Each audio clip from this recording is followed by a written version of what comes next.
Alright, what up guys, so we're back. Welcome back to part 2 of the turbo build. So today I think we're going to focus on mounting the intercooler first. And then next we're going to be doing all the piping for it. And then possibly getting the blow up valve. So I think that's the plan for today. Okay guys, so here's the final design for the bracket. I had a different idea initially, and it didn't seem like it was work, but then I didn't realize there's actually 2 threaded bolt holes, and I had right size bolts for them, so I just ended up utilizing those. So I'll show you when I get underneath the car, but here it is. We're just going to attach it on the intercooler, and then we should be able to hang that. Okay, so we're underneath the car, and right here there's a bolt hole here and here. Those are both used for your power steering cooler lines, the cooling lines. So I just kind of bent those out of the way because they weren't going to fit with the intercooler. Bent them back a little bit, and then we're just going to use them for our bracket for the intercooler. It puts it right where you need it, so I think that's the best decision.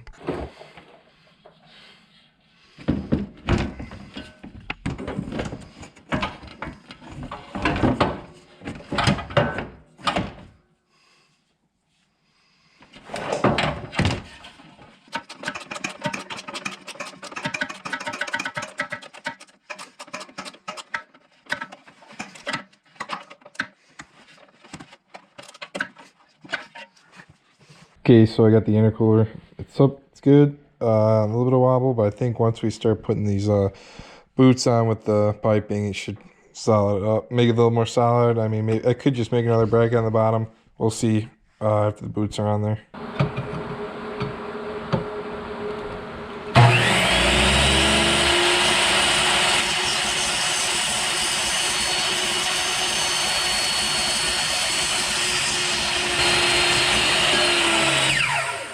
Okay guys, so we're pretty much, I think I got the plan good down pat for what we're doing for the intercooler piping.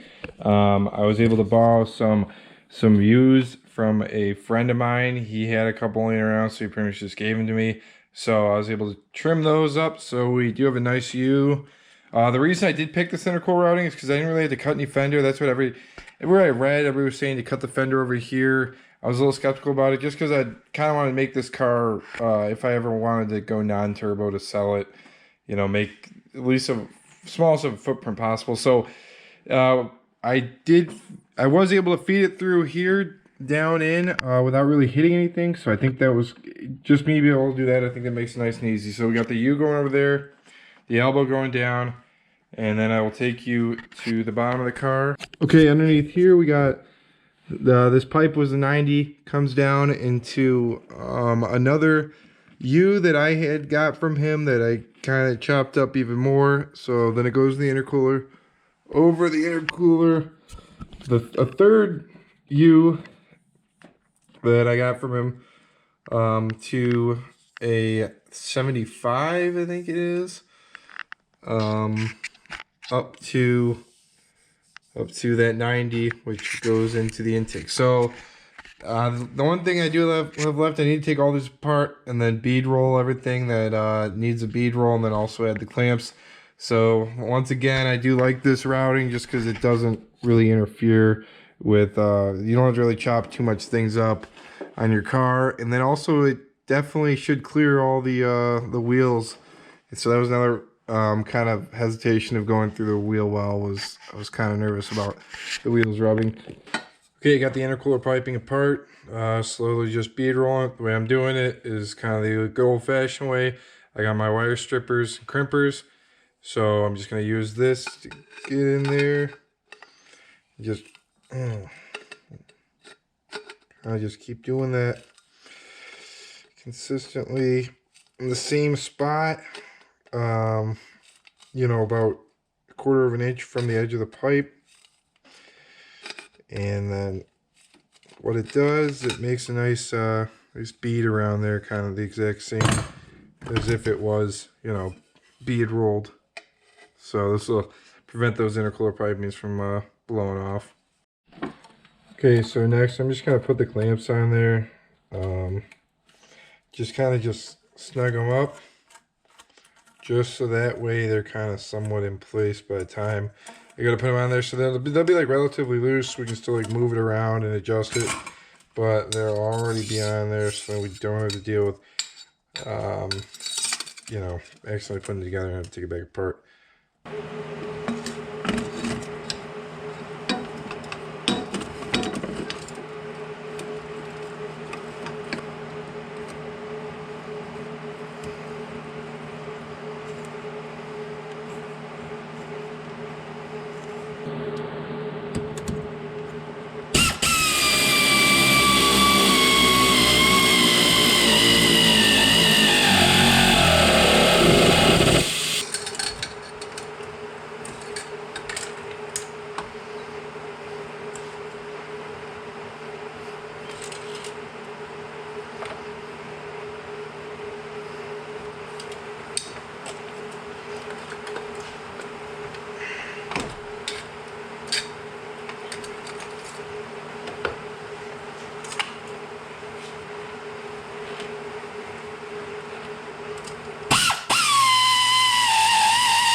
So next we get to install the blow-off valve.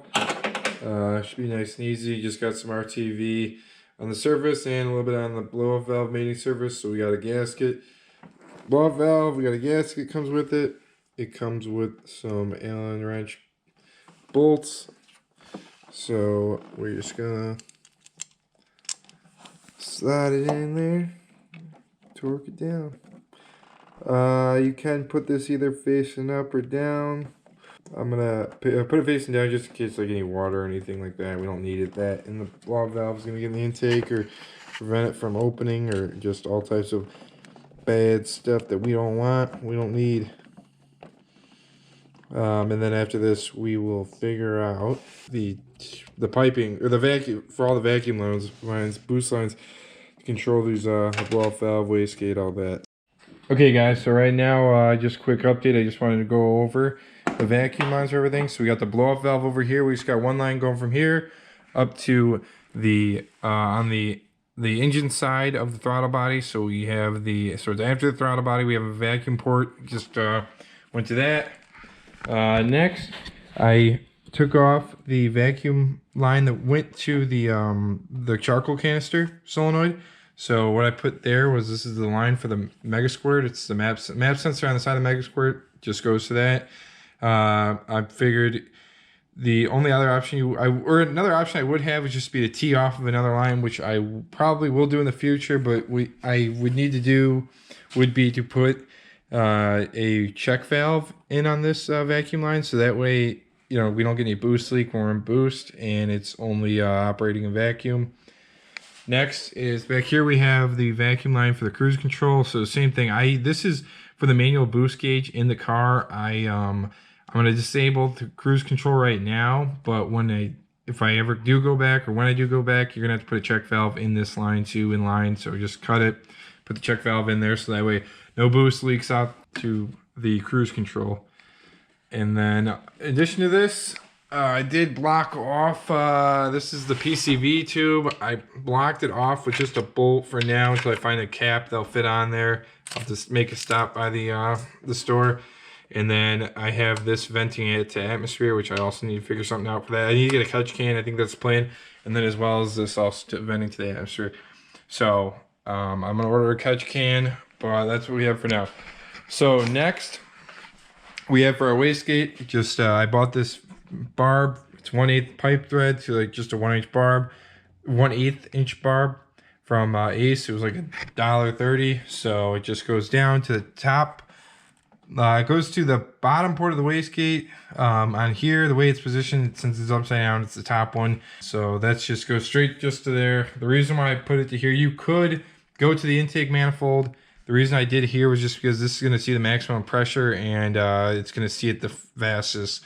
So I just figured it was best to put it there. That's okay. So here's temporary mounting for the boost controller. So what I did was, this is the T-piece. The way this works is that we're gonna have pressure coming through here. There's a ball and spring where only when it's underneath a certain amount of pressure is pressure gonna be blowing through here, and then it would be going to the wastegate. So to activate it, so there's a set spring for the wastegate. and that's it's for it to, you know, open up and underneath a certain amount of boost. And the way this works is that you have your boost controller here. This goes to the T piece, right, the bottom port, and underneath pressure, you're gonna have pressure flowing through here. And when you adjust this to turn it up, this allows more pressure to bleed off. And so that means wastegate's going to be getting a lot less pressure than what is actually inside the piping, and so you're going to reach higher boost levels. So just the more that you crank it up, the more bleeds off, and you know, the higher the boost is in the car. So to start, for me, I'm going to actually just crank it as low as I can get, just because I really don't know what this wastegate is, and everything is really set at right now. Okay, so I bought this pillar gauge, I guess plastic for it. So I trimmed it down, so this is more of a universal thing, so it fit. So I'm just gonna install the boost gauge, and then as well as the wideband. I only have 2 gauges right now. I think I'll add an oil pressure gauge next. I just don't have one right now. I gotta pick one out, so you don't want to run. So we're just gonna feed the wires through, and then this, and then we just gotta plug in the one pressure line that it's already fed through the firewall, and then we need to just get a power source and ground. So next we'll do the same thing for the wideband. I'm just gonna feed it back through. Lock it to how we want it, and then we will get this bracket on the other side.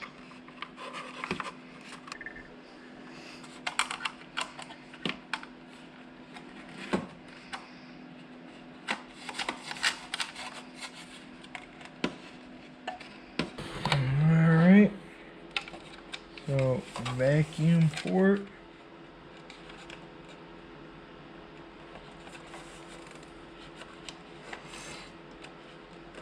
And then the wires for the wideband.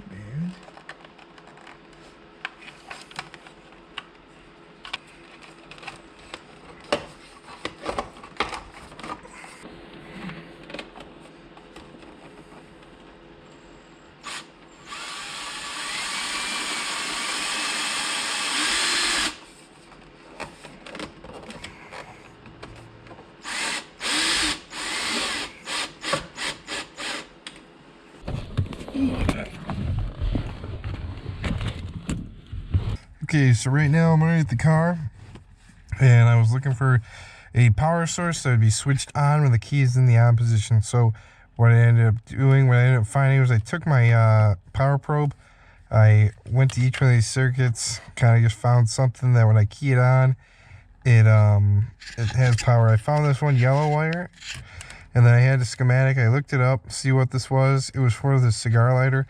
I don't need the cigar lighter, so it is rated at 30 amps. So this was fine. This was exactly what I wanted, where it turns on when I need it to turn on, and it has the high enough amp rating where I can just tap into it. I tapped into it with just the vampire clips, so I think that's fine, just because this is inside the vehicle, and it's not really going to see any weather or anything, so shouldn't have to worry too much about corrosion. So that's what we have for that, nice and simple. I connected this red wire to it, and then for the ground, I just ran that to an eyelet, just any, you know, existing bolt.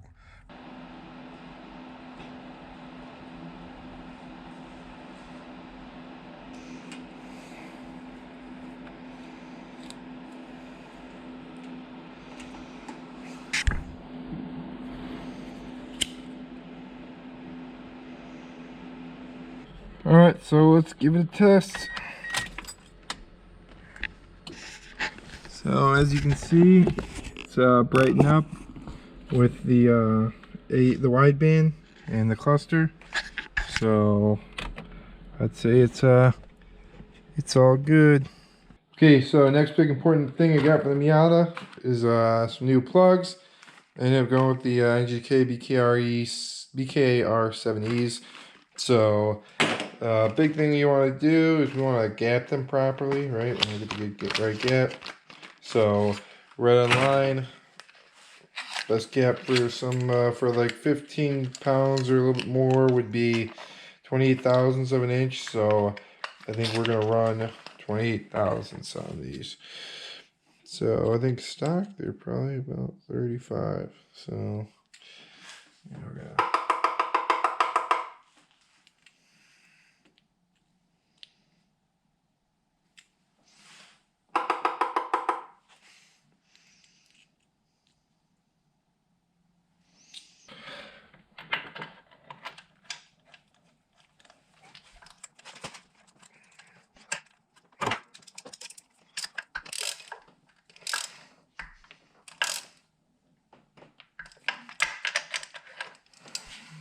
Another thing is I ended up changing the vacuum lines a little bit. So instead of the pressure for the Mega Squirt, the vacuum line for the Mega Squirt going to the side of the intake manifold, like I said before, I just ended up using a T, just a T in for the blow-off valve. I think this will kind of just give the most accurate pressure up here.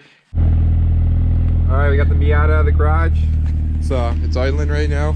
So I'm just gonna, just give it a rip. It's got the stock injectors in it.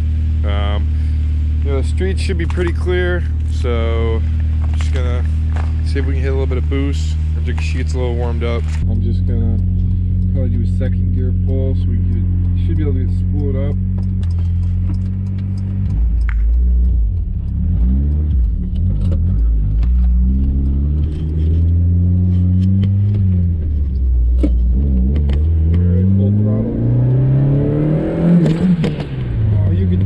Feel it. Oh, that was sick.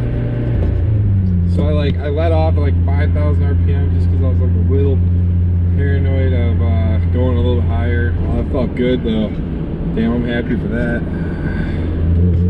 So this is like 4th gear, but we're still making a little bit of boost. You can hear the blow-off valve going. Oh, this is sick. This is good. I'm stoked about this.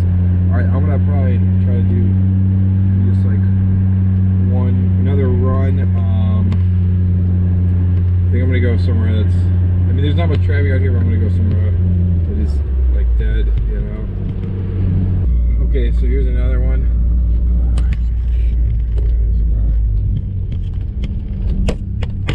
Nobody really, I think nobody out here at all.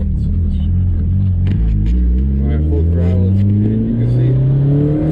Oh, yeah. Oh, yeah, you can totally feel that. That's so good. Alright, so damn, I'm stoked. It's making boost for sure. Alright, we just gotta get the right injectors in this thing before we blow it up. Alright, hopefully you like this video. Definitely subscribe for more. Like if this helped. And I'll see you guys in the next video. Alright, some first gear rip for you guys.